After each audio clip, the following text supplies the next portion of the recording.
मैं कल लेक्चर का इख्तिताम दो चीज़ों के एनालिसिस पे किया था। उनमें से एक चीज़ का नाम था डाटा वेयरहाउस और दूसरा एक था हमारे पास ऑनलाइन ट्रांजैक्शन प्रोसेसिंग। यहाँ ऑनलाइन ट्रांजैक्शन प्रोसेसिंग से बात की कि इमीडिएट डाटा आया और इमीडिएट डाटा को प्रोसीड किया गया, जबकि डाटा वेयरहाउस ठंडी करके खाता है, आराम से पहले डाटा वसूल करता है, फिर उसके बाद उसकी कैटेगराइजेशन करता है, कैटेगराइजेशन करने के बाद फिर उसकी प्रोसेसिंग की बात करता है और उसकी प्रोसेसिंग करने के लिए मजीद आगे और सॉफ्टवेयर चाहिए होते हैं। ये डायग्राम आज कंप्लीट आपके सामने मौजूद है। ये देखिए, ये आपके पास डेटाबेस है ऑपरेशन सिस्टम की, यानी टीपीएस भी अपना परफॉर्मेंस कर दी हुई है। ये ईआरपी की डेटाबेस है, ये कुछ सीआरएम की डेटाबेस है, बड़ी सीआरएम कस्टमर रिलेशनशिप मैनेजमेंट का सॉफ्टवेयर का डाटा यहाँ पड़ा हुआ है और ये फ्लैट फाइल है। ये देखिए मुख्तलिफ जानकारी इसलिए ताकि आपको बात याद रहे। ये बात मैंने कल डायग्राम बताई थी, बताई थी कि डाटा वेयरहाउस कई जगह पे डाटा वसूल कर सकता है, लेकिन आज किस चीज़ का निशान है? ईटीएल का। जो मैंने आपको बताया था, पहले डेफिनेशन का दिया था, आगे पहले एक चीज पढ़ जाए। अब हम ये समझेंगे आज इसका आर्किटेक्चर, और इसके आर्किटेक्चर में ये चीज लाजमी है। जैसे कि डेटाबेस मैनेजमेंट सिस्टम को पढ़ने के लिए हमने डेटाबेस मैनेजमेंट सिस्टम के कंपोनेंट पढ़े थे कि उसमें एक ट्रांजैक्शन आपके पास मैनेजर होता है, एक सिक्योरिटी मैनेजर होता है, हालांकि सारे सॉफ्टवेयर है, छोटे-छोटे सॉफ्टवेयर हैं और कोई उसके अंदर डेटाबेस है उसको मैनेज करता है, कोई उसके अंदर डाटा ऑपरेशन कर रहा है और कोई उसका सिक्योरिटी काम कर रहा है। बिल्कुल सेम इसी तरह ये ईटीएल हर डाटा वेयरहाउस के साथ एसोसिएट होता है और इसका असल मकसद होता है डाटा कंसिस्टेंसी। इसका असल मकसद क्या होता है? डाटा कंसिस्टेंसी, ताकि डाटा को कंसिस्टेंट किया जा सके। और कंसिस्टेंसी में बहुत सारी चीजों के साथ चार चीजें बहुत इंपॉर्टेंट है: रिलायबिलिटी, कंप्लीटनेस, एक्यूरेसी और कंसिस्टेंसी। तो याद रखिए, ये डाटा की क्वालिटी को भी प्रेजेंट करता है, डाटा की कंसिस्टेंसी को भी प्रेजेंट करता है, क्योंकि कंसिस्टेंसी भी चार चीजें लागू होती है। तो आज हमारा ये एरिया होगा, हम इस एरिया से लेकर आगे चलेंगे। Today's our topic is ETL and one should know about it. ETL is a part of data warehouse. ये डाटा वेयरहाउस का पार्ट होता है और डाटा वेयरहाउस के अंदर इसकी बड़ी जिम्मेदारी है, क्योंकि इसने डाटा की क्वालिटी को इंश्योर करना होता है, उसकी क्वालिटी को बढ़ाना होता है। चलो आगे गोगे तो करना कोई मुश्किल नहीं है, लेकिन इसके बावजूद एग्जाम का बहुत अहम हिस्सा हो सकता है। तो अगर अहम हिस्सा भी है, आसान भी है, तो स्टूडेंट के में, क्योंकि नॉर्मलाइजेशन के बाद अब आपको चीजें उससे बहुत आसान लग रही होंगी, इसलिए कि आपने एक खास चीज को खास लेवल तक पढ़ा है, जहां पर आपने अपने दिमाग शरीफ को थोड़ा सा इस्तेमाल किया है। सच मैंने बहुत दिया हुआ आपको, लेकिन हम इत्तेफाक कर लेते हैं थोड़े से पर भी, तो हमने उसको थोड़ा सा इस्तेमाल किया है, थोड़ा सा गलत मैंने बोल रहा है, थोड़ा सा आपने भी तरीका होगा उसको भी ऐसे ही मसला करना हाथ लगा, बड़ी मुश्किल गलत पाई था। अभी भी बैठ के मट्टी बैठा हुआ है, लेकिन कुछ ऐसे मसले थोड़ा बहुत हल्का सा हिला के अपनी मट्टी झाड़ रहे हैं, पढ़ रहे हैं, कोशिश कर रहे हैं और वो रोजाना की बुनियाद पर मेरे पास मैसेज आते हैं, खुश होता है, काम करने वाले भी काम कर रहे हैं, अल्हम्दुलिल्लाह, अच्छी बात है। और ये चाहिए सारे करें, और ये चाहिए कि हर बंदा अपनी मेहनत करें, मुशक्कत करें और ये पेपर पास करना है, आपकी जिंदगी का हिस्सा है, आपके प्रोफेशन का हिस्सा है, आपकी मुस्तकबिल का हिस्सा है और सबसे अहम चीज आपका टारगेट है। लेकिन उसके बावजूद हम लेजी हैं, तो ये हमारे लिए एक बड़ा ही मेरा ख्याल है कि सोचने का काम है कि मैं करूंगा क्या। वक्त गुजरता जा रहा है और तेजी से गुजरता जा रहा है। आज 18-19 नवंबर में 19 नवंबर है, 19 नवंबर के बाद जो है वो एकदम से दिसंबर आ जाना है, एकदम दिसंबर जल्दी आ जाना, जल्दी पता कोशिश भी हो गया और मैं अभी वहीं बैठा हूं, काम शुरू करूं, कैसे शुरू करूं, क्या करूं, क्या ना करूं। याद रखिए बच्चे, मेरे पहले दिन क्लास में बात आई थी, लेक्चर का सुन लेना और लेक्चर समझ आ जाना कोई कमाल नहीं है। असल कमाल है उसको दोबारा दोहराना और फास्ट लिखना। जो ये कर रहा है इंशाल्लाह अल्लाह की रहमत से वो दूसरों के नस्बत इस पेपर में अपने आप को बहुत कंफर्ट फील करेगा, और जो ये नहीं कर रहा फिर वो आखिर में नसीब करेगा। तैयारी कैसे शुरू करूं, जो कि बहुत ही बड़ा सवाल है। यानी समझने का मसला है, आपने क्लास में देख लिया ना, वो मैंने देख लिया, अब मुझे वही सवाल सॉल्व करना है। ये तो ये बेसिकली सबसे अहम तरीन चीज है, नो डाउट कि मैं यहां पर आपके साथ सारे मामला चलते हैं, हंसी मजाक भी चलता है, बात भी चलती है, लेकिन काम सीरियस है कि you must be serious with your studies. ये जहां पर जो है बेसिकली सिर्फ आ जाना का ये कोई कमाल नहीं है, ये मेहनत बेकार है अगर आप घर जाके काम नहीं करते, अगर आप घर जाके काम नहीं कर रहे। शुरू में मान लिया कि आगाज आपका स्लो होता है, चलिए हफ्ते में एक दिन आपने कर लिया, लेकिन जब आप अपने स्लो में आगे चैप्टर 3 के बाद तो इंतजार की घड़ियां खत्म हो जानी चाहिए थी, तैयारी का काम शुरू हो जाना चाहिए था और भरपूर अंदाज से काम तैयार होना चाहिए था। आखिरी दिन जब 2 दिन या 1 महीना पहले, 1 हफ्ता पहले उसको तैयारी नहीं करते होते, वो समझ लीजिए कि आप सिलेक्टेड स्टडी कर रहे होते हैं। ऐसे होता है, जब तक डिटेल्स नहीं पढ़ते तब तक मसला नहीं होता। आप ट्राई करके देख लें, मेजॉरिटी नहीं बल्कि 99.9% जो फेलिंग की रेशो है उसके पीछे सबसे बड़ा फैक्टर ये है, नियत जमाई करता है। रोजाना पढ़ना, रोजाना फिर उसको लिखना ना, और उसके साथ साथ फिर एग्जाम के आखिरी में तैयारी करना, टेस्ट को सीरियस लेना, फिर टेस्ट के ऊपर डिस्कशन है उस पर भी फोकस करना, गलतियां देखना। बच्चे यहाँ देखिए, जो चीज आप चल चलाओ प्रोग्राम करते हो, चल चलाओ प्रोग्राम आपको सपोर्ट नहीं करता। काम वही बेहतरीन है जो कि आप बड़ी मेहनत से, बड़ी मुशक्कत से, बड़ी डेडिकेशन के साथ और कंसिस्टेंसी के साथ करें, ये काम है। और अभी भी वक्त नहीं हुआ, अभी कुछ नहीं हुआ, अभी भी आपके चैप्टर नंबर 5 नहीं समझिए, 5 पढ़े, आपने 17 में से 5 पढ़े हैं। अभी भी आप चाहें तो आज से ऑनवर्ड अगले काम को भरपूर अंदाज से और पीछे से थोड़ा काम शुरू करें, पीछे थोड़ा काम, पीछे नहीं चैप्टर पढ़ना शुरू करें, इस वाले चैप्टर 5 शुरू करें, 5 वर्सेस का एक ग्रुप जुड़ा है, उस जोड़े को भरपूर अंदाज से तैयार करें। मैं आपको गारंटी देता हूं कि इन दो चैप्टर में से आपको 15-20 नंबर सवाल आ जाना है, कुछ नहीं तो कम से कम 10 नंबर सवाल आपको मिलना है। लेकिन मैं आपको बता दूं 10 से ज्यादा ही होगा इंशाल्लाह। देखिएगा चैप्टर नंबर 5 एंड 6 ये एग्जामिनर का बड़ा ही भरपूर अंदाज है। आगे आपकी किस्मत है कि एग्जामिनर आपको मुश्किल सवाल देता है या उसको आपसे बड़ी मोहब्बत से देता है, एक्सप्लेन व्हाट इज आरडीबीएमएस, उसकी मर्जी भाई, वो आपको ये भी दे सकता है, आपकी किस्मत है, अल्लाह ताला आपके मुकद्दमे का लिखा हुआ है। लेकिन ये बात याद रखिए, इसके लिए मेहनत आपने भरपूर करके जाना है, तैयारी हर चीज करके जानी है। इसी तरह पीछे चैप्टर नंबर 3 और 4 छोड़ के आए हैं, चैप्टर नंबर 3 और 4 से भी आपको 10 नंबर का सवाल आ जाना है। ये बात आप सारी नोट डाउन कर लीजिए, इंशाल्लाह अल्लाह का होगा। तो आपको 15 नंबर से लेकर 20 तक चैप्टर नंबर 5 6 से और 10 से लेकर 15 नंबर तक चैप्टर नंबर 3 4 से आ जाना है। और थोड़े बहुत सवाल मल्टीपल चॉइस क्वेश्चन चैप्टर 1 से देगा, दूसरे देगा, कोई 3 4 5 से कोई दे देगा, टोटल मिला के उसे 30 35 का नोट बना देना है, क्योंकि यहाँ परसेंटेज है 35% टू 45%। तो आप ये बात याद रखिएगा, अगर एग्जामिनर कभी अपनी ग्रेड की धज्जियां उड़ाता भी है ना, तो ऐसे नहीं करके 5 नंबर का सवाल देगा, देगा फिर भी 30 नंबर का देगा, तो 35 ना भी दे तो 30 पाएंगे ना, तो 30 थोड़ी आपके 5 चैप्टर में 3 सवाल, 30 नंबर का सवाल तो बहुत अजायशी है। इतनी हाई लेवल पे एग्जामिनर आपको सिक्योर किया हुआ है, ये तो आप पर डिपेंड करता है कि आप अपने आप को कितना सिक्योर कर सकते हैं। और आप ईमानदारी से देखें तो पूरे 5 चैप्टर में से मास वाई 2 टॉपिक के अलावा किसी टॉपिक आपको नहीं किया हुआ, एक ईआरएम और एक नॉर्मलाइजेशन। तब ये तो बहुत ऐसी मुश्किल चीज नहीं है, ये भी तो ऐसी आर्ट पेपर देना है, तो अल्लाह करे ईआरएम तो अल्लाह करे जी। तो इंशाल्लाह सैटरडे को डिस्कस करेंगे, सैटरडे को पिछला दिन डिस्कस करेंगे, तो इंशाल्लाह सैटरडे को 2 डिस्कस करेंगे। आइए ईटीएल, बिस्मिल्लाहिर्रहमानिर्रहीम। The ETL is the process that the foundation of, ये डाटा वेयरहाउस की फाउंडेशन है, क्योंकि ये डाटा वेयरहाउस की बुनियाद इसलिए है कि जिस किसी ने भी गुजरना है, हमने पिछली डेफिनेशन में डायग्राम में देखा है, क्योंकि मैंने ये बिल्कुल पहले इन्फॉर्मेटिव बनाई थी, आज मैं फॉर्मूला बना दी कि जिस किसी ने भी गुजरना है इस प्रोसेस से होकर डाटा वेयरहाउस जाना है। आगे डाटा वेयरहाउस पे बहुत कुछ पड़ा हुआ है, मेटा डाटा पड़ा हुआ है, सामने ये पढ़ेंगे, रॉ डाटा पड़ा हुआ है, क्योंकि ये डाटा की क्लासिफिकेशन करता है ना बेटे, तो क्लासिफिकेशन की वजह से डाटा की मुख्तलिफ हालतों में डाटा बनता है। और आगे देखा लिखा है वो लैब्स है, रिपोर्टिंग सिस्टम है, डाटा माइनिंग की टेक्निक है, पावर बीआई की टेक्निक, इसमें बेशुमार ये सॉफ्टवेयर है, ये क्या कर रहे हैं, ये डाटा वेयरहाउस से डाटा लेकर अपने अपने अंदाज से उसको प्रेजेंट कर रहे हैं, अपने अपने अंदाज से प्रेजेंटेशन कर रहे हैं। ऑल ऑफ यू,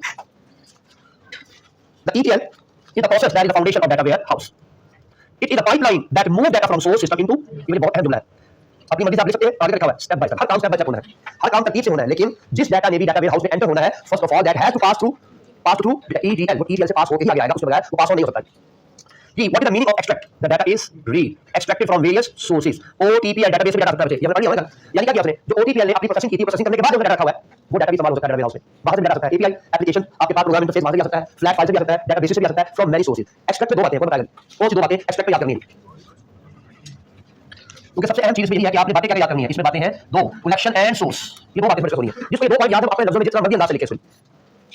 यानी डाटा की कलेक्शन और कलेक्शन फ्रॉम डिफरेंट सोर्सेज। अब ये दो बातें आपको पता लगी, एक्सट्रैक्ट आपको पक्का याद होना चाहिए कि एक्सट्रैक्ट से क्या हो रहा है। बिल्कुल उसी तरह है जैसे डेटाबेस मैनेजमेंट सिस्टम का आर्किटेक्चर पढ़ा आपने, और डेटाबेस मैनेजमेंट सिस्टम का आर्किटेक्चर में आपका internal view, external view, logical view इंतहाई आसान था, उसमें किसी किस्म की कोई मुश्किल नहीं थी। इसमें बिल्कुल सेम ऐसे ही है। Second content transform. ट्रांसफॉर्म का ताल्लुक डाटा क्लीनिंग के साथ है, डाटा क्लीनिंग के साथ।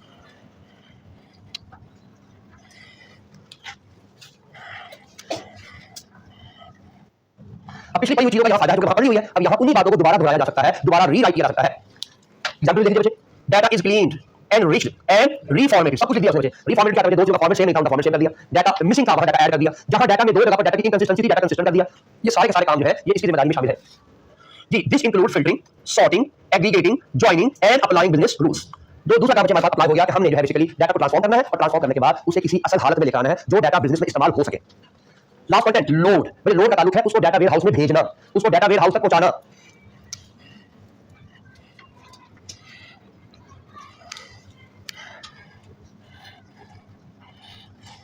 या तो उसको डाटा को डाटा वेयर हाउस में अपलोड करना या उसको डाटा वेयर हाउस में ट्रांसफर करना, ये जिम्मेदारी है लोड की। The transform data is written loaded into the target data ware house.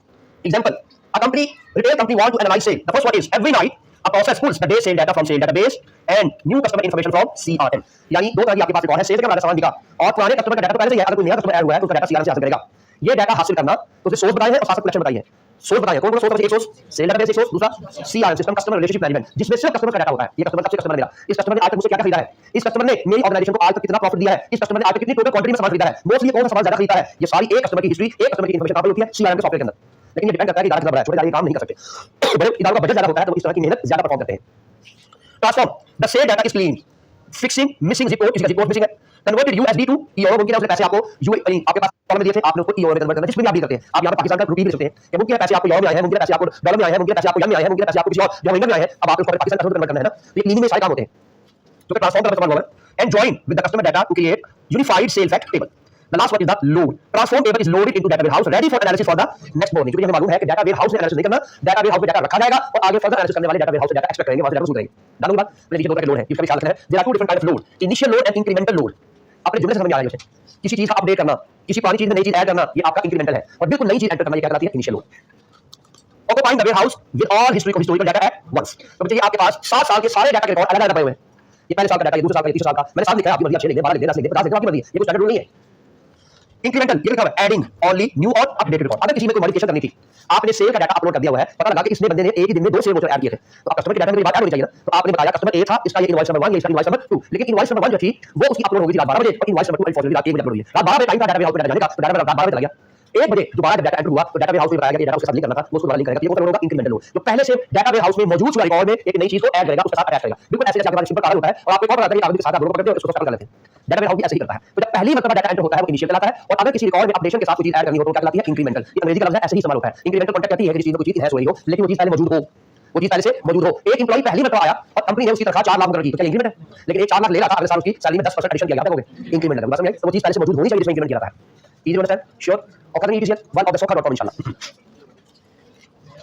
अब चलते चलते हैं इसके एडवांटेज और डिसएडवांटेज की तरफ। ये क्या काम करता है, कैसे फायदा देता है, क्या फायदा देता है, और आपसे हम रिक्वेस्ट है कि आज तक आप लोगों ने जरूर जाना है पढ़ाई करने के लिए। मुझे मालूम है कि आपको बाद में मिल जाता है, लेकिन मुझे याद रखिए एग्जामिनेशन हॉल में बैठकर जो एग्जाम दिया जाता है वो घर बैठ के उसका मैनेज कभी नहीं हो सकता। वो एनवायरनमेंट, वो सोच, वो पैदा हो सकती नहीं है घर में। कोई भी चीज आपको उस तरह से हासिल नहीं हो सकती। तो याद रखनी है आपने बातें, छोटी छोटी छोटी चीजें हैं लेकिन बड़ी ही इंपॉर्टेंट है, जितना इनका ख्याल रखेंगे उतना आप फायदे में रहेंगे। हम असातिज़ा से आपसे दरखास्त कर सकते हैं, आप प्रोफेशनल लोग हैं, प्रोफेशनलिज्म पढ़ रहे हैं, प्रोफेशनल लेवल पे पढ़ रहे हैं, यहाँ पर आपको रिक्वेस्ट लगती है। काश कि आप 10वीं के बच्चे होते, मैं आप डंडा होता, मैं आपको डंडे मार के बनाता, मुर्गा बना के बनाता, मुर्गे के ऊपर 2 ईंटें रखे, बल्कि मुर्गा पका के रखा था। जी मुझे इससे याद आ गया, हिस्ट्री के अंदर एक बहुत मशहूर एक साहब थे, उनका नाम था जनरल ज़िया उल हक, नाम था जनरल ज़िया। हिस्ट्री की बात करो पाकिस्तान बनने से पहले, हिस्ट्री पाकिस्तान बनने से पहले, तो हिस्ट्री में लिखा हुआ है कि बहुत ज़हीन आदमी था। हाँ बहुत ज़हीन, दोनों आदमी था, लेकिन काम बड़े अच्छे करता था। पाकिस्तान के अंदर ये जो कराते खते कूफी पहले कुरान करता था, इसको नस्तालीक में, पाकिस्तान में लोग पढ़ते हैं नस्तालीक, जो हम आराम से मिल पढ़ लेते हैं, बिल्कुल उर्दू खत होता है, क्योंकि उर्दू लिखी जाती है नस्क के अंदर, और ये नस्तालीक है। तो कुरान में आराम से अभी में कुरान पढ़ना नहीं जाएगा, इतना मुश्किल कॉम्प्लेक्स होता है, क्योंकि उसमें शब्द वगैरह होती है, और उसमें अभी के सारे तमाम आराम लगा जाते हैं, जिनको हमें पता नहीं। मास वाले लोग लागू पढ़ चुके हैं, जानते हैं, वो जानते हैं, आम बंदे की बस की बात नहीं है। ये उसका बड़ा कारनामा है, ये उसी आराम हुआ कि पाकिस्तान में जो खते कूफी का कन्वर्जन करवाया उसी ज़िया उल हक ने करवाया, उसकी बात है। तो ज़िया उल हक जो है था वो ज़हीन बादशाह था, और उसका जो दोस्त था उसे कहता था यार मैं जो है वो तेरे घर है, घर आऊंगा, मुझे बताओ क्या खिलाएगा, कहता मुर्गा बना के खिलाऊंगा, कहता मुर्गा बना के खिलाऊंगा। तो दोस्त आ गया, 1 घंटा बैठा, 1.5 घंटा बैठा, खाने के लिए कहता मुर्गा बन जाओ, तो मैं कहता मुर्गा बना के खिलाऊंगा। तो ऐसा नहीं आदमी था जो बड़ी बातों में बात निकाला करता था। आज मैं भी ज़्यादा दोस्त होते हैं। ओके, एडवांटेजेस आपको बात नहीं याद हुआ है इंशाल्लाह। डाटा क्वालिटी सबसे पहला काम मालूम है, हमने कल भी कहा था ETL का सबसे अहम काम, क्योंकि हमने कहा था डाटा वेयर हाउस में हमेशा डाटा क्वालिटेटिव ही होता है। 2 फिल्टर लगे हुए हैं, अगर वो डाटा डेटाबेस से आया तो फिर तो पहला फिल्टर लगा हुआ है, और जब उसको दोबारा आपने एंटर किया है अपने सिस्टम के अंदर तो फिर लेकिन आपने मजीद उसको फिल्टर करना है ETL के थ्रू। तो ETL डाटा क्वालिटी और क्वालिटी को रिवाइज करने की जरूरत नहीं है, 4 बार याद रखनी है। Ensure clean consistent accurate and loaded in the warehouse. दूसरा historical content, allow for the creation of the historical record that may not exist in source system. और वो क्या करता है, आने वाले डाटा के साथ टैग लगा के देता है कि ये फलाना वक्त का डाटा है, ताकि उसे डाटा वेयर हाउस में रखा जाए तो उसी तरह हिस्टोरिकल फॉर्म में लगा के मैनेज किया सके। आपके पास बहुत सारे कागजात हैं, आपके पास बहुत सारे कागजात हैं और आप एक अच्छे मैनेजर हैं, तो क्या करेंगे बच्चे, इसमें मुफ्त तरह के टैग लगाएंगे आप कि यार ये वाला डाटा जो है फ्रांसिस का, इसके साथ जो है एक आप दरमियान में डिवाइडर लगा देते हैं, छोटा सा आपके पास फॉर्म मिलता है, उसको लिखने की ऑप्शन लगाने की ऑप्शन होती है। और कुछ लोगों ने मैंने बहुत सोच अच्छा काम करना शुरू कर दिया, कार्ड किस लिखा होता है, ये फ्लैग डाटा, ये फ्लैग है, ये फ्लैग है, ये फ्लैग है, ताकि एक ही देख सके, मैं अकाउंटिंग का काम कर रहा हूं, ये मैं काम जब लॉक है, ये वाला काम, तो वो डिवाइडिंग करना होती है इन्फॉर्मेशन की, ये काम ही करता है ईटीएल, ताकि डाटा वेयर हाउस उसी फॉर्म में उसी फॉर्मेट में डाटा को सेपरेशन करके रख सके। तीसरा, performance, shift the transformation workload away from the source and क्या कहना चाहिए, जब हाउस नहीं कहता है, ये कहता है डाटा आते ही लोड नहीं कर देता, वसूल करने का काम अलग है और लोड करने का काम अलग है, और उसके दरमियान में क्लीनिंग का काम अलग है। ये तीन बातें बता रहा है। दोबारा सुन ले क्या कह रहा है। परफॉर्मेंस क्यों अच्छी है, इसलिए कि डाटा लोड होता, डाटा वसूल होते लोड नहीं होता, पहले डाटा वसूल होता है, एक्सट्रैक्ट होता है, फिर क्लीन होता है और क्लीन होने के बाद लोड होता है, क्योंकि हर काम में तरतीब से हो रहा है, इसलिए डाटा की क्वालिटी और परफॉर्मेंस भी देता है। और अक्सर आपको मालूम होगा ये स्लो भी इसी वजह से होता है, ये एकदम से ट्रांसफॉर्म नहीं करता, जबकि ऑनलाइन ट्रांजैक्शन प्रोसेसिंग सिस्टम आप चुके हैं, वंस एंटर्ड इमीडिएटली प्रोसेस्ड, वो उसी वक्त प्रोसेस हो जाता है। ये उसी वक्त प्रोसेस नहीं होता क्योंकि डाटा की क्वालिटी पर कॉम्प्रोमाइज नहीं किया जाता इसमें।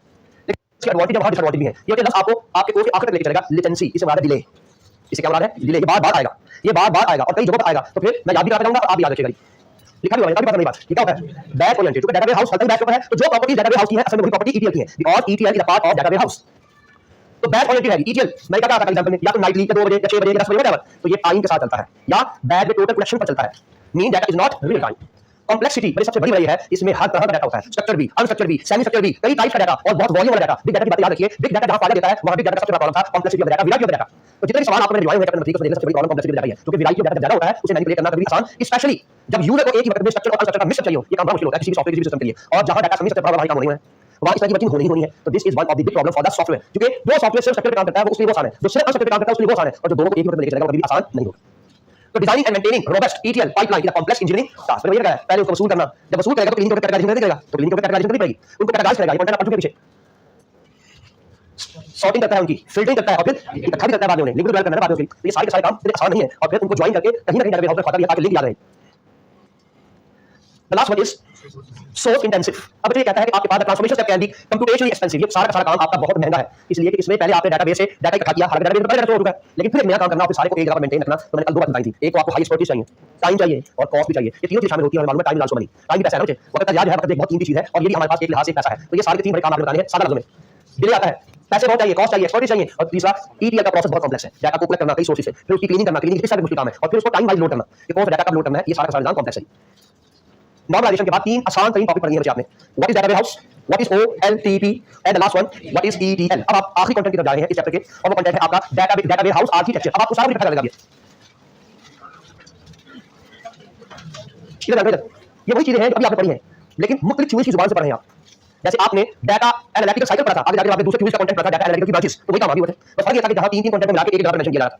जैसे डाटा एनालिटिकल साइकिल में डाटा कलेक्शन, डाटा क्लीनिंग और एक्सप्लोरेशन, आपका डिस्क्रिप्टिव एनालिसिस, ये जैसे एक पॉइंट और 3 पॉइंट। इसी तरह प्रेडिक्टिव के अंदर डाटा मॉडलिंग थी और डाटा की मुख्तलिफ आपकी जो करते हैं इनसाइड की वो प्रेजेंटेशन थी आपकी, वो दोनों मिलाकर इंटरप्रिटेशन बनना था। जाने बात है, तो याद रखिए ये बिल्कुल सेम ही काम आपको नहीं पढ़ने जा रहे हैं। अब जो पढ़ेंगे इंशाल्लाह आपके पास पहले से वही सब कुछ होगा जो भी आपने पढ़ा है।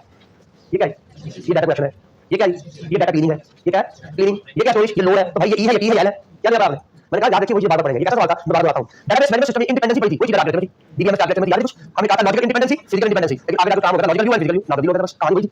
ये भी वही है, ई टी एल, ठीक है, प्रेजेंटेशन से क्या मतलब है, डाटा वेयर हाउस से डाटा वसूल करके अपने ऑर्गेनाइजेशन के मुताबिक उसकी रिपोर्ट बनाना। और इसके लिए क्या सवाल होता है, बहुत कुछ बता दूं, पावर बीआई इस्तेमाल होता है, तो लैब इस्तेमाल होता है, एक और सॉफ्टवेयर इस्तेमाल होता है, इवन दो आपका ऑनलाइन जो आपका ट्रांजैक्शन प्रोसेस सिस्टम इस्तेमाल होता है, यानी पहले वहां से इस्तेमाल होता है, यहाँ से डाटा कलेक्ट करके काम करता है, और ऐसे इस्तेमाल होता है पावर पॉइंट वर्ड, जो भी आपने आगे उसकी प्रेजेंटेशन देंगे। थोड़ा पढ़ लेते हैं। A data warehouse architecture refers to the design and structure that define how data is collected, processed, stored, and delivered in the data warehouse system. It is a blueprint of data warehouse that show how data flow from source system to end user for reporting and analysis. This refers to the overall design and the structure of data warehouse system. A common robust architecture has 4 primary layers. ये सबसे काम की चीज आपके लिए। ये क्या है? Data source layer. तो ये आपका जो है वो एक्विजिशन है आपकी। ये क्या है? Data ट्रांसफर क्या है? ये ट्रांसफॉर्मिंग क्या है? ये डाटा की क्लीनिंग हो रही है। डाटा स्टोरेज, डाटा को डाटा वेयरहाउस में अपलोड किया जा रहा है और डाटा के ऊपर मुख्तलिफ रिपोर्टें बनाई जा रही हैं, ये प्रेजेंटेशन है। तो डाटा एनालिटिकल प्रेजेंटेशन है, ये मुझे सारे नाम याद रखने हैं, इसलिए डायग्राम आपके सामने रखिए, एग्जाम में सवाल आ जाता है इसके ऊपर। यानी स्टेजिंग के लिए भी कर सकता है, डाटा ट्रांसफॉर्मेशन भी कर सकता है, डाटा सोर्स ले भी कर सकता है और एक्विजिशन भी कर सकता है। इसी तरह डाटा स्टोरेज है और वहां पर भी ट्रांसफॉर्मेशन ही है, और यहां पर एनालिटिकल है, वहां पर उसने लिखा हुआ प्रेजेंटेशन है। कुछ याद नहीं बात, तो इसका ख्याल रखना याद है। The first content is data acquisition layer. This is the entry point. What is entry? Data collection. Exactly वही content याद रखिएगा। This is the entry point where data is collected from, तो देखिए जुमले में वही दो बातें हैं, source collection, source collection। तो नई बात आप कुछ नहीं पढ़ रहे। एक अच्छा स्टूडेंट आज घर जाके बड़ी आसानी टेबल बनाएगा, टेबल में पहले लिखेगा एक्सट्रैक्ट, फिर लिखेगा जैसे लिखेगा काफी, उसके आगे लिखा जाएगा कि अगर इसको ईटीएल में क्यों पढ़ते हैं और इसको डाटा वेयरहाउस आर्किटेक्चर में किस नाम से पढ़ते हैं। वहां उसका नाम एक्विजिशन है, वहां इसका नाम डाटा की जो कलेक्शन है। तो जो भी नाम आप इस्तेमाल करते हैं वो सारे मेंशन करते हैं, वो डायग्राम में मेंशन कर दूंगा। जी डिफरेंस हो रहा है, लगभग बात करूं जी। डाटा कहां से आ रहा है, ईआरपी से आ रहा है, एक्सेल से आ रहा है, सोशल मीडिया से आ रहा है, आईओटी से आ रहा है। अब उसने मजीद बढ़ा दिया काम, यानी बता दिया है कि डाटा कहीं से भी आ सकता है। आईओटी की तफसील इंशाल्लाह चैप्टर नंबर 9 में, लेकिन इतना मालूम है कि इंटरनेट ऑफ थिंग्स है, यानी जो इंटरनेट के थ्रू लिंक है आपके डेटाबेस के साथ, और वहां से डाटा कलेक्ट हो रहा है, वहां से डाटा मैनेज हो रहा है। इसकी आसान मिसाल हमारे पास है कि इस वक्त लाहौर के अंदर जितने भी ट्रैफिक कैमरा लगे हुए हैं, वो कैमरा से जो आपकी चलान हो रहे हैं, वो चलान के डाटा कैप्चर करता है और सारी की सारी सिटी जो आपका ट्रैफिक सिस्टम है उसके सॉफ्टवेयर में जाकर उसको रिकॉर्ड करवा देता है। और इसका नाम है रिक्वायर्ड, इसको सेंसर डाटा भी कहते हैं, ठीक है। And load it into the warehouse using ETL, extract, transform, load और ETL process. Example, a retailer company collects sale data from point of sale and customer details from CRM software and file data from SAP. SAP software का नाम बता चुका हूं, ERP software का SAP। Staging, a temporary space, बड़े temporary का है क्योंकि यहाँ डाटा स्टोर नहीं हुआ, यहाँ डाटा को एक खास अंदाज से इस वक्त मैनेज किया जा रहा है। वे डाटा इज क्लीन्ड, वैलिडेट से क्या ये डाटा एग्जिस्ट भी करता है कि नहीं करता, ऐसा नहीं बिना डाटा आ गया, इसका हमसे कोई ताल्लुक ही नहीं है। एंड ट्रांसफॉर्म, एक हालत से दूसरी हालत में बदलना। उसकी मिसाल भी दे चुका हूं आपको कि आपके पास डाटा यूज में आता है, आपने उसको पार्ट में ट्रांसफर कर लिया है। आपके पास डाटा इंग्लिश में आता है, आपने उर्दू में ट्रांसलेट कर लिया है। आपके पास डाटा टाइम्स में आता है, आपने इंग्लिश में ट्रांसलेट कर लिया है। ये काम नहीं करना है। Before moving into the permanent storage, it ensure that error or duplicates are removed. The retail company puts all sale transaction into staging area, remove duplicate invoices, correct product code, and ensure date, format, and are uniform before storing. अभी data store नहीं हुआ, इसी वजह से इसका लिखा गया है टेम्परेरी। अगर आप ये नहीं लिखेंगे तो कोई फर्क नहीं पड़ता, लेकिन यहाँ से आगे की सारी बात लिखना एग्जाम के लिए लाजमी है। एग्जाम को आगे ना बताएंगे टेम्परेरी स्पेस है कि परमानेंट स्पेस है, तो उससे कोई फर्क नहीं पड़ेगा, आपके आंसर करिए ना। एक्स्ट्रा नंबर मिलेंगे और नंबर कटेंगे। Now the storage layer, this storage layer upload data, transport data, transfer data from this location to the actual location. This is the core warehouse where process, structured and historical data is stored. It is optimized for query and analysis, often organized in a schema. अभी हमारा इंशाल्लाह कल का topic होगा, ये last topic होगा कल, जिसमें हम ये मुख्य तरह के स्कीमास पढ़ेंगे। स्कीमा से क्या बात है कि डाटा वेयरहाउस किस अंदाज से डाटा को स्टोर करता है अपने अंदर इनसाइड डेटाबेस में। क्या कहते हैं टेबल्स, यानी कुछ तो डाटा वेयरहाउस में कुछ इसी तरह का कमाल है, कुछ इसी तरह की टेक्निक है, और इंशाल्लाह कल देखेंगे। इन स्टार, इन स्नोफ्लेक और गैलेक्सी फॉर्मेट में। एग्जांपल, ये बात याद रखनी है कि ये तीनों के तीनों जो स्कीमास है ये डाटा स्टोरिंग में इस्तेमाल होने हैं, बात याद रखनी है। कहां डाटा स्टोर, इसको टी के साथ ऐड नहीं करना, इसको ई के साथ ऐड नहीं करना, they are associated with the load, ये लोड के साथ एसोसिएट है। Example, the clean sale, customer and finance data are stored into the warehouse. Analyst can now run queries like compare monthly sale across region for the last। हाँ जी, अब data जब आ गया है तो अब डाटा के ऊपर कुछ काम हो सकता है, लेकिन प्लीज ये बात याद रखनी है तो ये नहीं कह रहा कि यहाँ ये काम होगा, वो कह रहा है कि कर सकते हैं। तो एग्जांपल आपको अच्छी लगे तो ठीक है, वरना इनको माइनस करके इतना लिख दें कि ये डाटा स्टोर हो गया, क्योंकि अब ये काम आगे जाकर प्रेजेंटेशन में आएगा। ये आपके डाटा की जो मुख्तलिफ हालतों की रिपोर्टें बनाना है, अब वो रिपोर्टें बनाने वाला जो काम है वो आपका प्रेजेंटेशन लेकर आता है। What is presentation layer? The top layer where end user access data through dashboard, report, OLAP, Cube and visualization tool, Power BI, Tableau and Click। ये मैंने वो मॉडल लिखे हैं इस वक्त बहुत ज्यादा इस्तेमाल हुए हैं, और ये एग्जांपल भी आप एग्जाम में याद रखनी है। मैंने उन्हें आपको कहा था कि ये कौन सा टूल है जो इमीडिएट डाटा पर, थोड़े से डाटा पर जल्दी से कोई काम करने के लिए इस्तेमाल होते हैं, वो ये टूल है, ये पावर टूल कहते हैं। Retail companies manager use Power BI dashboard to see daily sale trend, top selling product and customer buying behavior using the data from data warehouse। अब मुझे काम देख, इसको एक तरफ देख लेंगे। ये डायग्राम बनाने का मकसद सिर्फ आपकी अंडरस्टैंडिंग की डेवलपमेंट है, वरना और कुछ नहीं है इसके अंदर। ये देखिए मुख्य डाटा सोर्स है, कोई ऑपरेशनल डाटा कुछ है। उसके बाद यहाँ क्या होगी, स्टेजिंग, स्टेजिंग के बाद डाटा वेयरहाउस, और उसके बाद फिर data mart, data sale, data inventory, और ये मुख्य तरह की रिपोर्टिंग फॉर्मेट है। ये प्रेजेंटेशन लेकर आएगी, ये पार्ट, ये डाटा वेयरहाउस का पार्ट लाएगा और ये डाटा सोर्स का पार्ट लाएगा। यहाँ से डाटा सोर्स है, बट मैंने असली इस तरह की बातों को याद रखने की जरूरत नहीं है। याद रखने वाला काम वही चाहे जो आपको याद करा गया है, एक्वायर करना, स्टेजिंग करना, स्टोर करना और उसकी प्रेजेंटेशन देना, ये है इंपॉर्टेंट काम आपके लिए। बाकी बात इंशाल्लाह कल।